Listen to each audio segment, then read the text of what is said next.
studies going forward here. But first, let's open the evening with a word of prayer. Y'all bow your heads. Father God, we do thank you for these evenings together. We thank you for your holy word and the strength of it, Lord, to change our lives. We ask, God, that you would bind us together as we search for you these evenings, as we endeavor to become more and more Christ-like through the study of your word. In Jesus' name we pray. Amen. All right, so a man called his friend one evening to remind him about a church potluck tomorrow. The guy says, okay, my wife and I will bring the cheese. You and your wife need to bring the bread. That's what we signed up for. His friend's kind of an anxious mess, and he says, man, I don't know. That's a lot to remember. I'm kind of freaking out right now. I don't know how I'm going to keep all this information straight. And he says, whoa, whoa, whoa. Just remember, cheese us, loaves you.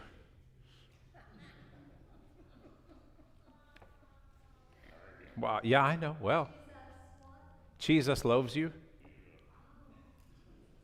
Yeah, you too. Yeah. All right, 1 Kings chapter 5, where we left off, King Solomon has been instated in the throne. I'm going to have to look and see. He had the great demonstration of his wisdom, threatening to cut a baby in half. And the two harlots who were living together and the baby, the unfortunate incident with them, and the tale of his wisdom spread throughout all of the kingdom. And then chapter 5, the first 6 verses here. And Hiram, king of Tyre, sent his servants unto Solomon, for he had heard that they had anointed him king in the room of his father, for Hiram was ever a lover of David. And Solomon sent to Hiram, saying, Thou knowest how that David my father could not build an house unto the name of the Lord his God for the wars which were bound him on every side, until the Lord put them under the soles of his feet. But now the Lord my God hath given me rest on every side, so that there is neither adversary nor evil occurrent. And behold, I purpose to build a house unto the name of the Lord my God, as the Lord spake unto David my father, saying, Thy son, whom I will set upon thy throne in thy room, he shall build a house unto my name. Now therefore command thou that they hew me cedar trees out of Lebanon, and my servants shall be with thy servants, and unto thee will I give hire for thy servants according to all that thou shalt appoint. For thou knowest that there is not among us any that can skill to hew timber like unto the Sidonians. So Hiram, King Hiram, is first mentioned in 2 Samuel 5:11 when he decided to send envoys to David along with carpenters and stonemasons and materials to tell David, build your own house. So Hiram is a successful businessman. They have a rich, prosperous society. He's political enough to realize that making friends with the most powerful ruler in the area is a good idea. So he at first reached out to King David and said, hey, you've been chased around by King Saul for years and years and years, and now that you're back in Jerusalem, you should build yourself a house. And he sent him the materials to do it and the laborers to do it. He's described as a guy who loved David.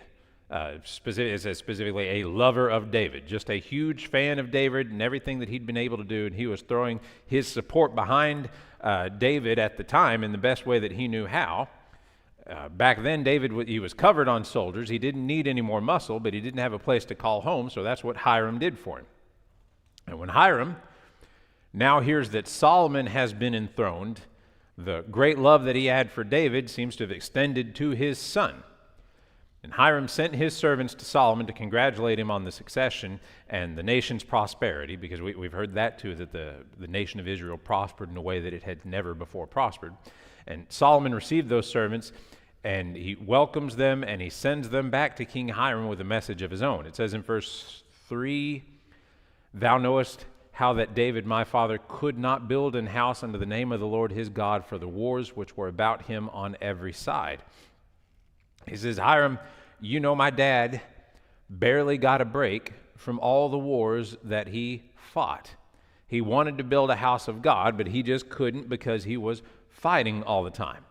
Now, we get the real reason for this in 1 Chronicles. We see that God specifically told David, you're not going to build a house because you have shed so much blood. You got blood on your hands. You're not going to build my house. I'll let your son do it, but you're not going to be the one to do it.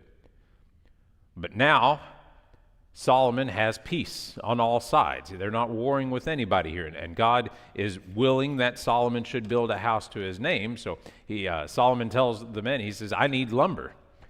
I need you to cut down some of the cedars of Lebanon and hew them into planks and building material, because we all know that no one in the known world works wood like the Sidonians. Now, who are the Sidonians? The people of Sidon. They're Hiram's people. Now, it says Hiram is the king of Tyre in verse 1, but Tyre and Sidon were so closely connected that people used them interchangeably.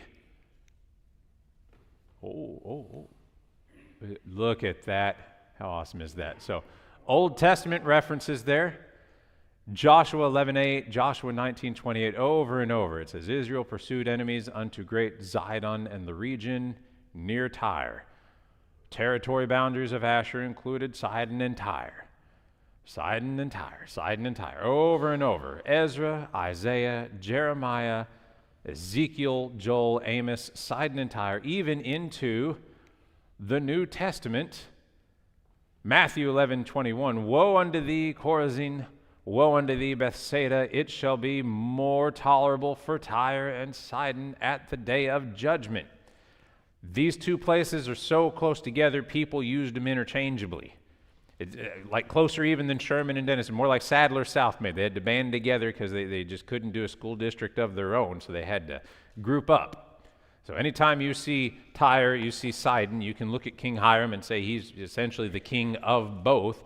And Solomon is telling him, I need you to command the Sidonians, king of Tyre, to hew wood, the cedars of Lebanon, the fabled cedars of Lebanon, which are great big trees, not quite as big as like the redwoods and stuff that we have in California, but great big trees. They're not that tall. They're thick. They're huge, thick trees. Verses 7 through 12. And it came to pass, when Hiram heard the words of Solomon, that he rejoiced greatly, and said, Blessed be the Lord this day, which hath given unto David a wise son over this great people. And Hiram sent to Solomon, saying, I have considered the things which thou sentest to me for, and I will do all thy desire concerning timber of cedar and concerning timber of fir. My servants shall bring them down from Lebanon unto the sea, and I will convey them by sea in floats unto the place that thou shalt appoint me. And I will cause them to be discharged there, and thou shalt receive them, and thou shalt accomplish my desire in giving food for my household. So Hiram gave Solomon cedar trees and fir trees according to all his desire, and Solomon gave Hiram 20,000 measures of wheat for food to his household, and 20 measures of pure oil. Thus gave Solomon to Hiram year by year.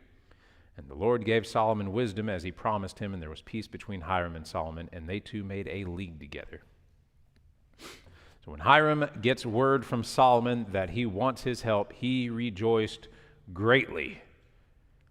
He's just formed an alliance with the greatest ruler in the known world, and they're about to embark on a huge construction project that will probably make Hiram and his own kingdom much more prosperous than they already are. So Hiram sends word back to Solomon that he will do everything he can to help.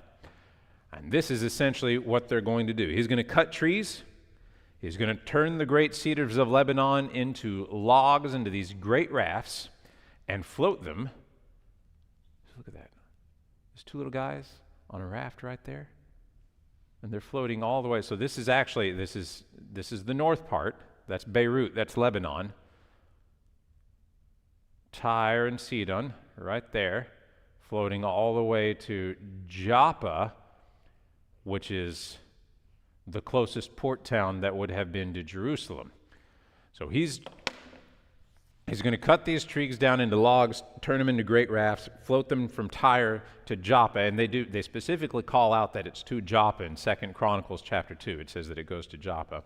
And when they hit Joppa, they're going to break apart these big rafts. They're going to be picked up by Solomon's men and be hoofed up into the mountains of Judah, which would have been a whole lot of work.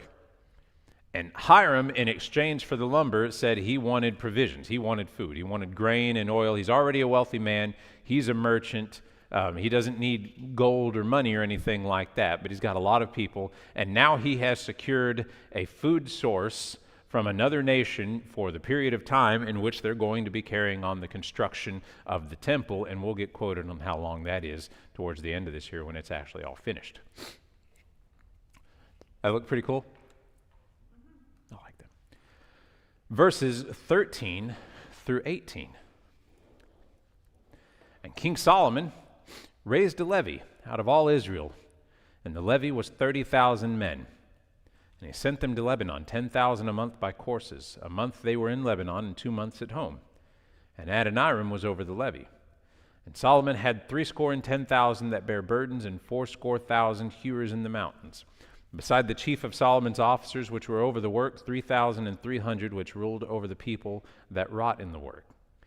And the king commanded, and they brought great stones, costly stones and huge stones, to lay the foundation of the house. And Solomon's builders and Hiram's builders did hew them in the stone squares, so they prepared timber and stones to build the house. So to cover some of the labor, Solomon enacted a levy, a draft, a working draft of all the able-bodied men of Israel to help in the construction of the temple. 30,000 men were selected.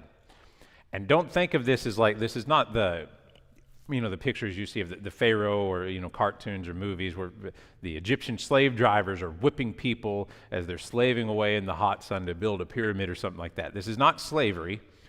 It's not even bondship or indentured servitude. In fact, it was considered an honor to be selected to labor on the temple. And the people who were selected were excited to contribute to this. Okay? It's a lot like when, is it in Joshua that they decided to take up an offering of all the people, all that they were willing to give, and people started donating all their jewelry and gold and fine linens. And after a while he said, all right, guys, we've got too much here. And he had to stop the people because they were called for it was a holy offering that they were doing. They were going to use the fund towards the will of God. And when the people got that call, they were giving so much that he said, whoa, actually, we got to stop this now. It's similar to that. They are very motivated to be in this. Now, it's hard work, but it's not oppressively hard work. And even then, they're only away from home every third month. So it's a considerate schedule even from Solomon the Wise. These guys would go to Lebanon to hew the cedars of Lebanon, to float them down on the raft for 1 month, and then 2 months they would spend still working with the cedars and making them into planks and taking them from the shore back to their home. But 2 months at home, 1 month away, that's really not that bad, and they're getting to work on the temple here. But that 30,000 was just 11. There were 150,000. That's where the hard work was. The 150,000 that's mentioned in verse 15. These were strangers in the land. These were the Canaanites that had remained in bondage from David's conquest. Of these, it says 70,000 of them did general labor, and they had 80,000 helping to cut the trees. So that was the bulk of the workforce. That's why they only drafted 30,000 from the people of Israel, which is a relatively small percentage of the Israelite population of the men that are able-bodied and able to work. Additionally, it says Solomon gathered great costly stones. And don't read that as like gems or rubies. That's not talking about sapphires or anything like that. It means great stones, big old rocks, huge crags and slabs of marble to create a foundation for the temple. There are costly stones. They are hugely expensive stones, but not in the fact that they're worth a whole lot and they're so small, but in the way that finding, harvesting, hewing them, and transporting a massive stone is an expensive endeavor. And this is not specific. This is a recreation, a modern day recreation of what they might have done for something. I mean, you can see a sidewalk on the side over there, so don't start thinking we've got some archaeological discovery here. But they also, along with the cedars of Lebanon, had to hew great big stones. Now, that was all of chapter 5. That was a short chapter. 1 Kings chapter 6 looking at the first 6 verses. And it came to pass in the 480th year after the children of Israel were come out of the land of Egypt, in the 4th year of Solomon's reign over Israel, in the month of Ziph, which is the 2nd month, that he began to build the house of the Lord. And the house which King Solomon built for the Lord, the length thereof was 60 cubits, and the breadth thereof 20 cubits, and the height thereof 30 cubits. And the porch before the temple of the house 20 cubits was the length thereof, according to the breadth of the house, and 10 cubits was the breadth thereof before the house. And for the house he made windows of narrow lights. And against the wall of the house he built chambers round about, against the walls of the house round about, both of the temple and of the oracle, and he made chambers round about. The nethermost chamber was 5 cubits broad, and the middle was 6 cubits broad, and the third was 7 cubits broad. For without in the wall of the house he made narrowed rests round about the beams that should not be fastened in the walls of the house. That doesn't quite paint a picture for you. I get that. Okay? So that's why we have the visual aids again here. First off, the first thing to say, verse 1, it says, it came to pass in the 480th year. This is 480 years after leaving Egypt, 4 years into King Solomon's reign. So they left Egypt in the Exodus, in the parting of the Red Sea, wandered through the wilderness. A whole generation died out. God led them through Joshua into the land of Canaan. Through Canaan, they went through the period of the Judges. Now they've come and they've conquered all of Canaan. David has been set up as king. The people first, after the Judges, they first chose King Saul. That one didn't work out. Now God has raised up King David and then King Solomon here. All of that took 480 years. And we mentioned it briefly when we were talking in Judges there. A lot of the book of Judges, some of it overlaps. Some of it has large gaps in between it. You see 80 years here, you see 40 here, you see another 60 here, back and forth between them saying this judge judged Israel for this many years and this judge judged Israel. And some of them judged Israel concurrently because Israel was a giant land. But a lot of that was eaten up in the book of Judges. Now, when you read the dimensions, cubit, we can only approximate on the conversion to modern units of measure.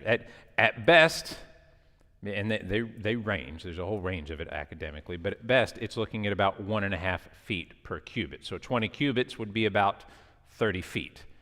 That's a good average guess that we'll go with. May have been bigger, may have been a little smaller. What that ends up being then is a 30 by 15 foot porch, a 90 foot by 30 foot main temple, and a 30 by 30 Holy of Holies, or what they call the oracle here. And altogether, that's not tremendous. That's about 4,000 square feet for the main structure. That's about the size of this building. Yeah, which is not huge. But the one thing they had that we don't have is 45-foot high ceilings. True.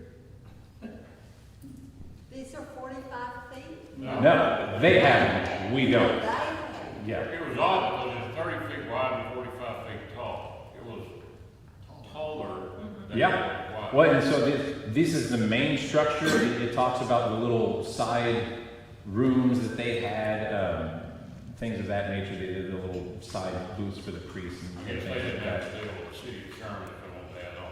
No, fair enough. Yes. The Lord said, "Thou must be 12 cubits from the highway." The whole of the structure was 45 feet high, so they had these grand, imposing ceilings. Much like the Catholic churches try to impose the feeling of grandeur on people as they walk in with the giant ceilings and the stained glass windows that I love. It's this 45-foot high structure, gold overlay everywhere, and we'll get into talking about that. The finest cedar craftsmanship, the best planks, the best quality of wood, much like they would turn away goats, sheep, things of that nature for the most minor blemishes when they were bringing the sacrifice. They were doing the same thing with the wood. This isn't like the clearance aisle at Lowe's where they're slightly off. They're using the best planks they can possibly find. It's got 15-foot tall cherubim statues, a number of side rooms. All of that together probably took the usable square footage up to somewhere between 6,000 and 8,000 square feet. So with all of it together, yeah, probably a good bit of usable space with the 45-foot high ceilings. Now, how it was all laid out, we don't really know. The structure could have all been conjoined in the middle with like an outer courtyard, which in that case, 45-foot high, narrow base, some of the outer rooms around it, something like that. That's feasible. And then it describes an outer courtyard, a porch on it. It may have been something like that. They could have laid them out somewhat separate from each other.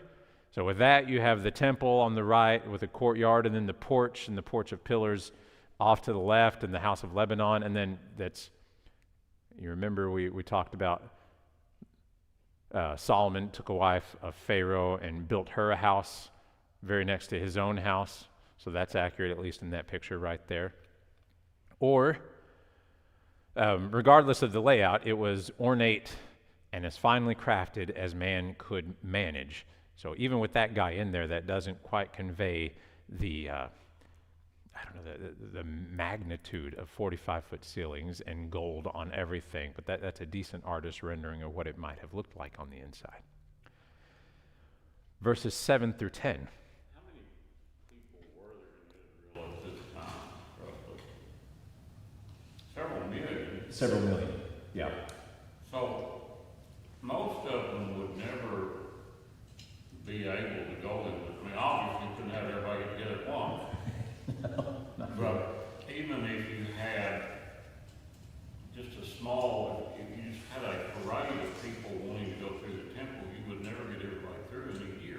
No, even if it were allowed. I mean, even then in the oracle, the Holy of Holies, that's a once a year kind of thing that they would even do. So nobody is seeing the 15-foot tall cherubim statues of the Ark of the Covenant.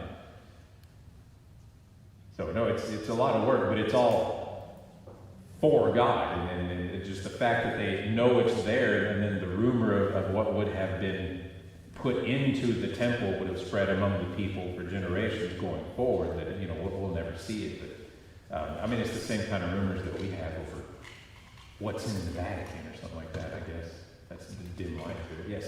Is this the temple that Nebuchadnezzar took all the articles from and Yes.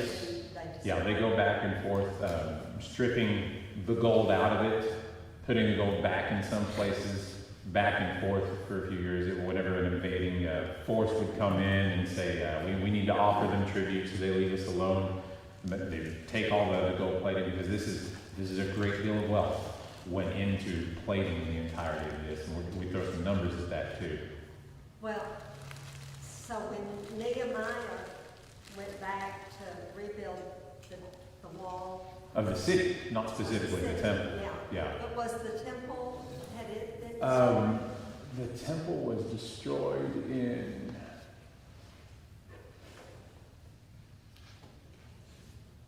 I can't even remember, honestly. I know 70 AD, but that was separate from what they're doing here.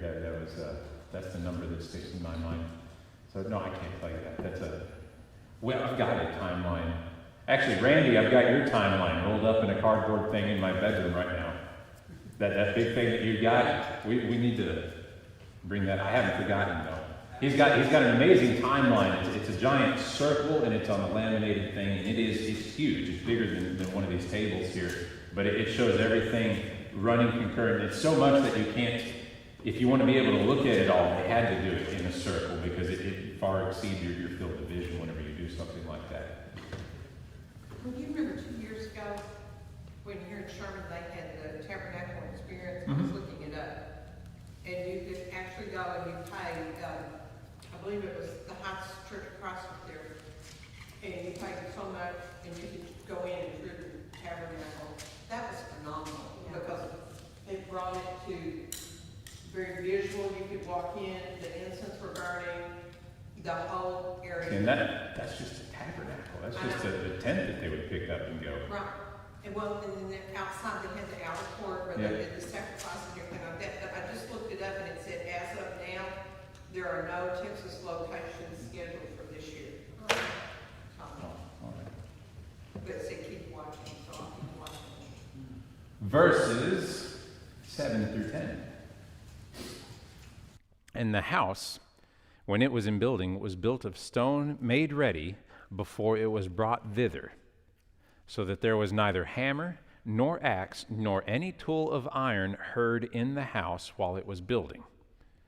The door for the middle chamber was in the right side of the house, and they went up with winding stairs in the middle chamber, and out of the middle into the third. So he built the house and finished it, and covered the house with beams and boards of cedar. And then he built chambers against all the house 5 cubits high, and they rested on the house with timber of cedar. This part amazes me. Verse 7 says that all the massive stones just fit together. They fit together perfectly. They were laid for the foundation in the lower portions of the temple, and they were measured and hewed completely at the quarry before they arrived on site. So when they got to Jerusalem, they just fit. Now, I've assembled things before from IKEA, things that have been mass produced, and you pick one out of a stack of 100 over there in the store, and all the pieces they're the same because they've been machined to be the same to certain specifications by the manufacturer. And with all our technology, the Flurgan or the Spugel or whatever Swedish word they have on the box for the little cabinet that you're putting together, they say it all lines up, and they just don't. And we've got so much technology at our fingertips that you would think it would, and it just doesn't. The holes are a fraction off, just enough that you have to really struggle to get the screw in at an angle, and you better do it right all the way because you're stripping the thing as you put it in there. So there's no redoing it if it's messed up. Well, these stones were dug up, cleaned off, measured and cut, and then transported, and it wasn't a very far transport. Most historians believe that the quarry that they used was at most only about a half mile away from the site, but even still a half mile with a few 100-ton stone. So even the work is it's done off site because there was no sound of hammering or chiseling at the holy site of the temple. And there's a lot of people. You remember when God was talking about the altar that they were using in the tabernacle? It was of stone, and it said, "Don't let any man-made tools be used to hew the altar there." Some people will draw a parallel to that. I don't know if it's quite accurate. The idea at that time was that the altar on which you're sacrificing idols, God has made an altar for you if that's what you're using. You don't need to refine it. You don't need to reshape what God has made for this stone altar here. We don't quite see that here. They are very much hammering and shaping and hewing the stones and doing it with some kind of intent to fit them all together. The interesting part is more that they fit together. They had this down to such a science, the engineering feat of it, that they all fit together whenever they arrived, and that they were treating the site of the temple itself in such a reverent manner that they wouldn't pollute the site with the noise of hammering and chiseling and things like that. But they were master masons. That was their whole craft. Yeah. That's all they did. Of course they, Well, don't say of course, because we still haven't figured out how they did it. We still don't know, yeah. And I think another thing is there was great pride in their work.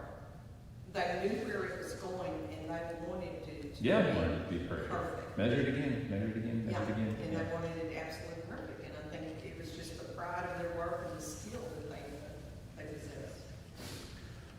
Verses 11 through 18. And the word of the Lord came to Solomon, saying, "Concerning the house which thou art in building, if thou wilt walk in my statutes and execute my judgments and keep all my commandments to walk in them, then will I perform my word with thee, which I spake unto David thy father. And I will dwell among the children of Israel, and will not forsake my people Israel." So Solomon built the house and finished it. And he built the walls of the house within the boards of cedar, both the floor of the house and the walls of the ceiling, and he covered them on the inside with wood, and covered the floor of the house with planks of fir.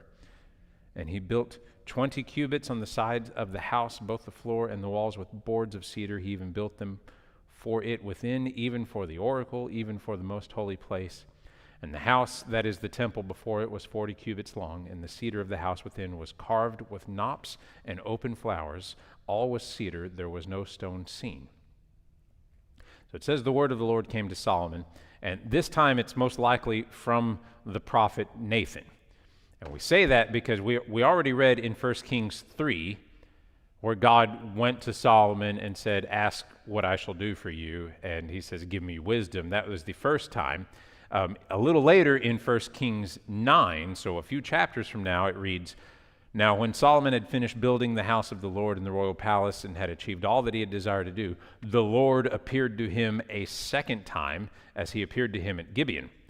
So the second time is not for another few chapters. So when it says that the word of the Lord came to him here, it is probably through the prophet coming to him. So what's happening here in verse 11 is not an appearance like the first one, because the second appearance is not counted for another 4 chapters. So God, through the prophet, tells Solomon, you're doing good, and if you keep it up and continue to keep the commandments of God, then I will keep up the bargain that I made with your father David. And that bargain is 2 Samuel 7, it says that one of your sons will succeed you on the throne.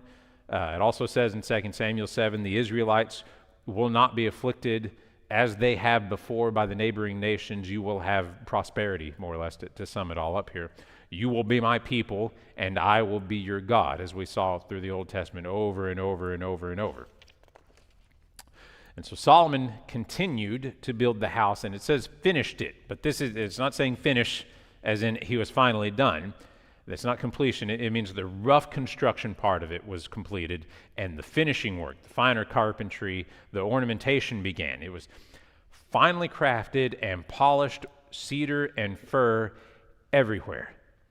The floors, walls, and ceilings were all covered in ornate wood, and the wood was everywhere carved with flowers, with fruits, gourds, vines, ornate patterns of vegetation, cherubim, all sorts of stuff. So much wood, so much ornate carved wood was everywhere that you could not see stone in the foundation or in the lower parts of the house. Everything was covered in this wonderfully ornate wood. And again, this is not a picture of it. This is an artist's rendering of what they think some of it would have been. These carvings were done off-site and then put in place? No. You would have to have a tool of iron. They weren't using the stone, the foundation. That's the. I don't know. Well, it that doesn't would mention be it. loud as stone. No, what? Carving wood is not as loud. No, it's not as loud. It's as not stone, but the it's still- ringing through the air that you get with hewing stone like that. But no, But it's I'll give you still that. It probably got a little noise in there. I'd have used a router. Yeah. Just get around. Help us. We're all good, except for that one guy over there. Verses 19 through 22. And the oracle he prepared in the house within to set there the ark of the covenant of the Lord. And the oracle in the forepart was 20 cubits in length, and 20 cubits in breadth, and 20 cubits in the height thereof, and he overlaid it with pure gold, and so covered the altar which was of cedar. So Solomon overlaid the house within with pure gold, and he made a partition by the chains of gold before the oracle, and he overlaid it with gold. And the whole house he overlaid with gold until he had finished all the house. Also the whole altar that was by the oracle he overlaid with gold.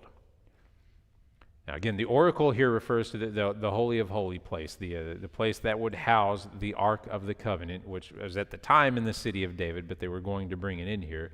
It was a, what does it say, 20 cubits, so about a 30 by 30 by 30 cube room attached to the main portion of the temple, overlaid in pure gold, with an altar overlaid in pure gold, connected to the main house, which was covered in pure gold, partitioned off by a chain of pure gold. Now, AI is pretty awesome, because doing a calculation for all of that gold, I wouldn't even know where to begin, but according to ChatGPT, the interior surface area of what is described here in 1 Kings 5 would be about 17,000 square feet of interior covered with gold. And this is not gold leaf, mind you. You know what gold leaf is? That tiny, it's thinner than paper. It just wafts in the air. They use it on cooking. It's so thin that it dissolves in your digestive tract, but they'll put it on stuff, and it stays there, and then you can heat it, and it stays on surface and stuff. That's tiny gold leaf. That is 0.1 micron gold leaf. This is ancient hammered gold. This is gold plating. That means probably around 45,000 pounds of gold. That is a lot. Now, I put some dollars to that in a little bit here, but I don't want to spoil it right now. Just keep in mind, a whole lot of gold. Versus, oh, What is it? I thought Oracle was like a person. in this, the oracle, it's What is an Oracle here? it is the Holy of Holies, the area that houses the ark. Okay, I don't remember it being called that. This is the first time it has used that word to refer to it, but this is the first time they've had a room specifically for the ark. Now, prior to this, it was the Holy of Holies, just a sheeted off place within the tabernacle with a curtain on it. But now they're building a cubed room for it that they are referring to as the oracle. I thought that was like a person. It can be. That's how we use it nowadays. Okay, yeah, I believe, I'd have to look it up. I believe you see that in other parts of the Bible too. Who wants to look that up? Where did they get all the gold at? Does it say, or? Solomon has been blessed with massive amounts of wealth. Now, the Israelites have had massive amounts of wealth already. The Egyptians were throwing it at them whenever they were leaving in Exodus. They took a lot of that with them and turned it into a golden calf and did some improper things with it as they went along. But they kept that wealth as they wandered through the wilderness. And then when they took over Canaan, it was talking about over and over and over, if the city was not devoted to destruction like Jericho had said, don't take anything. Every bit of it is devoted to destruction. God has deemed this city as being laid waste to the ground. And after that, they saw defeat at Ai, because one of the people there had taken. He took some gold and he took some nice linen robes and stuff and hid them in his tent. And then a battle after Jericho, which was an amazing battle, they go to Ai and they get whooped, which they didn't even send all their people because they thought this was going to be so easy. So as they conquered all of the land of Canaan, they were gathering up more and more gold with this. But now this is the 4th year of Solomon's reign. And Solomon, when God came to him and said, what will I do for you? And he said, I want wisdom so that I can rule your people well. He said, you know what, this pleases me so much, because you haven't asked for the death of your enemies or for long life, I'm going to give you wisdom, and I'm going to give you everything you didn't ask for. And with that, it specifically talks about gold, and you're going to be prosperous and wealthy, and you will have, it says, more wealth in your nation than any other nation on earth at the time, and rivaling even the leaders that we have in modern day America. So he had it. He had a bunch of it. And we, like I said, we throw a dollar sign on it here in a little bit, but 2.98 billion. 2.98 billion. What am I going to talk about here in a little bit? Jack? At 4,540. Thanks. But even the weight of that. Even the weight of it, I know. That's a long way. Well, and gold, it's a lot of it too. You're taking something like that that's been ornately carved into the wood, and you're overlaying gold on it. So a lot of it is not just pure, flat surface. A lot of it is you need even more gold because you're hammering it in finely into nooks and crannies around these things. And it's sad that you'd lose a little bit of that fine wood carving detail as you're hammering gold over it, but it would still come out like that first This piece. is not like that gold leaf paper. No, that's what I was saying. That is 0.1 micron. They had no technology to get something. A metal. Yes. Did God instruct them to overlay all that with gold, or is that just something they did? I haven't seen any specific instructions given by God for this as yet. This is Solomon wanting to convey to God how happy, how appreciative he is for the blessings that God has given him. But some of those cathedrals in Europe and everything like that you go in, oh my goodness. Or the Orthodox churches nowadays. Gold and marble and everything. I've got a friend who's a priest in an Orthodox church, and I've seen some pictures on Facebook, and I don't think it's real gold, but everything is at least golden tinted. It's all very ornate. So it's again that is more that we might look at it as opulence. They were looking at it as reverence. Well, they believed that God physically dwelled there. So if this is the house that God is going to dwell in, you want to make it as lavish, ornate, as the very best that you can possibly do. We don't see our churches today as a place where God physically lives. He lives inside us, not in this building. So we don't have the desire or the need to make them quite as opulent as they were. In that line, so you would think some of us would treat our temples a little better. Oh, now you're going to get it. Oh, now.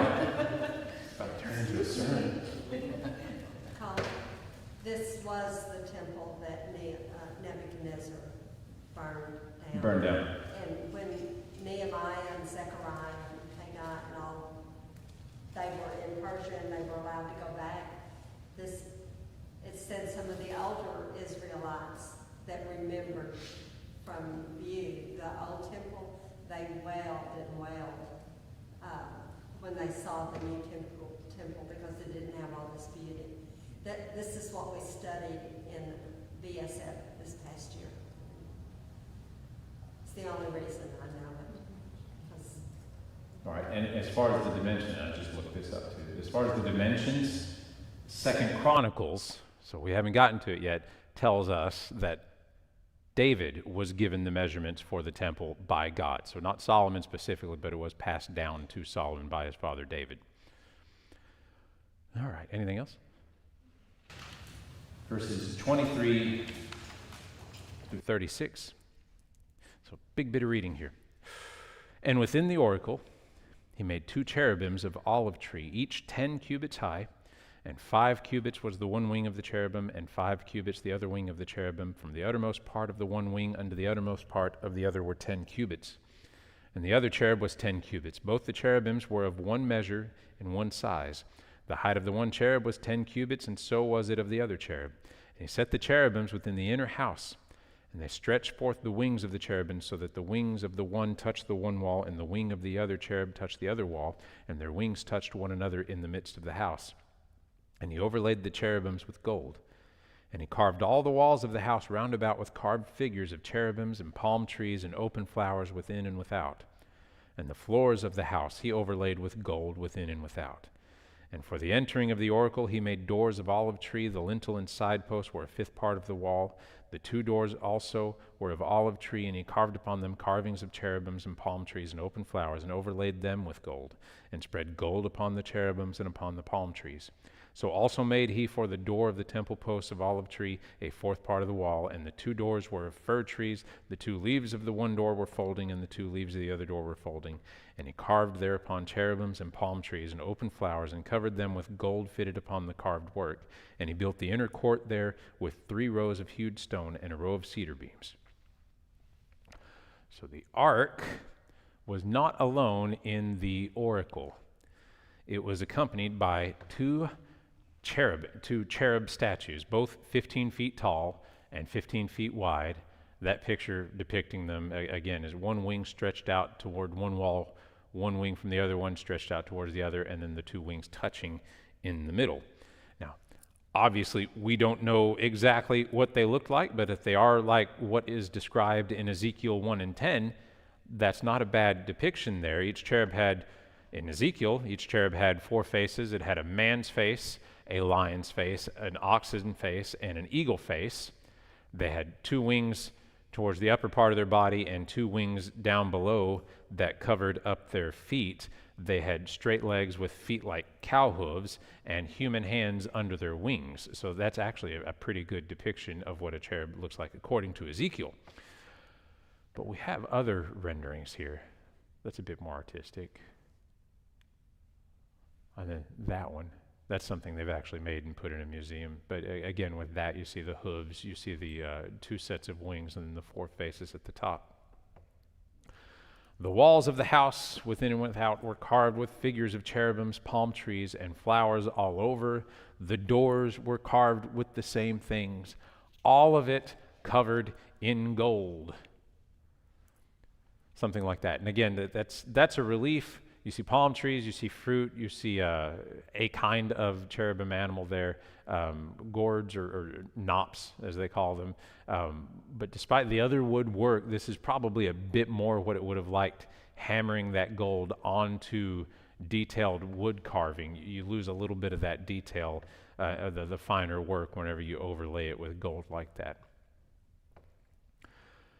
Verses 37 and 38.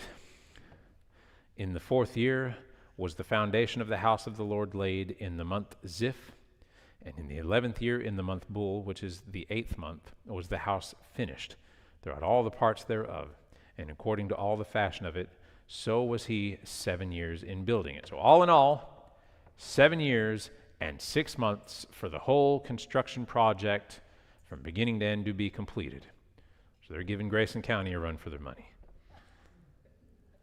Modern estimates put the valuation of the gold used in the overlay, the utensils, the throne, the altar, the statue, anywhere from 10 billion to 20 billion once you look at absolutely everything that gets mentioned within Solomon's temple here. So at most $20 billion, that's a bit of an aggressive estimate on it, but that's still $20 billion in the making of a house. That's pretty amazing there. Pretty cool. We like having visual aids again? All right.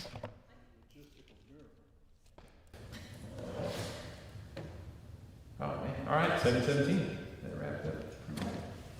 We're missing about 12 people, and not everyone's texting me. Do I need to start calling names out from the pulpit?